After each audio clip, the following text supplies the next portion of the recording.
นี้สวยเป็นบิ๊กเกอร์อย่างเงี้ยนี่ตรงนี้ เดี๋ยวเราจะทิ้งลิงก์ไว้ด้านล่างนะเป็นร้านที่เราซื้อถ้าใครสนใจก็ตามไปซื้อกันได้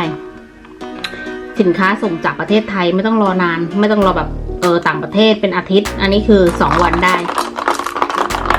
ไปก่อนนะจ๊ะบ๊ายบายขอบคุณค่ะที่รับชมชอบคลิปนี้กดไลค์กดแชร์กด Subscribe ให้ช่องอุตะจังด้วยนะคะขอบพระคุณค่ะบ๊ายบาย